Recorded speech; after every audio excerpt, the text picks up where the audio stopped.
तर आजपासून शेतकऱ्याला सांगतो 18, 19, 20, 21 दरम्यान फक्त 18, 19, 20 ते 24 दरम्यान फक्त पश्चिम महाराष्ट्र कोकण पट्टी भागाकडे तुरळक ठिकाणी पाऊस पडणार आहे। म्हणजे तो पाऊस सातारा, सांगली, कोल्हापूर, पुणे तसेच नाशिक यापर्यंत पाऊस 24 तारखेपर्यंत विखुरलेल्या स्वरूपात पडणार आहे, म्हणून हा अंदाज लक्षात घ्यायचा। त्याच्यानंतर राज्यामध्ये 27 तारखेच्या नंतर पुन्हा एकदा वातावरण चेंज होणार आहे, म्हणून ही अंदाज लक्षात घ्यायचा। पण जे अवकाळी पावसाचं वातावरण होतं ते आता म्हणजे राज्यातलं सगळीकडलं आजपासून उद्यापासून थांबणार आहे। म्हणजे आज देखील बऱ्याच ठिकाणी थांबणार आहे, म्हणून हे अंदाज लक्षात घ्यायचा। म्हणजे आजपासून जे अवकाळीचं संकट होतं ते थांबलं, फक्त आता संकट राहणार फक्त सातारा, सांगली, पुणे या भागाकडेच म्हणजे ते पावसाचा अवकाळी पाऊस राहणार आहे, म्हणून कोकण पट्टीमध्ये राहणार, म्हणून हे अंदाज लक्षात घ्यायचा। तर शेतकऱ्यांसाठी परत एक आनंदाची बातमी, आज आहे 18 मे आणि आता मान्सूनची आता मध्ये चावल लागली।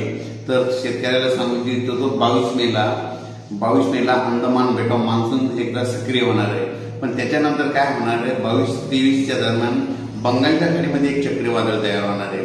बंगालच्या उपसागरामध्ये म्हणजे एक चक्रीवादळ तयार होईल आणि ते चक्रीवादळ कलकत्ता बांगलादेशकडे जाणार आहे, म्हणून हा अंदाज लक्षात घ्यायचा। ते आपल्या महाराष्ट्राकडे त्याचा काही फारसा प्रभाव पडणार नाही, बांगलादेशकडे जात असल्यामुळं 27-28 दरम्यान आपल्या महाराष्ट्रामध्ये तुरळक ठिकाणी पुन्हा पाऊस येऊ शकतो। म्हणजे 27 मे 28 मेच्या दरम्यान पाऊस शकतो, म्हणून ज्यांचा भुईमुग काढणं चालू आहे त्या शेतकऱ्यांना आपण आपला भुईमुग काढण्याची तयारी ठेवायची।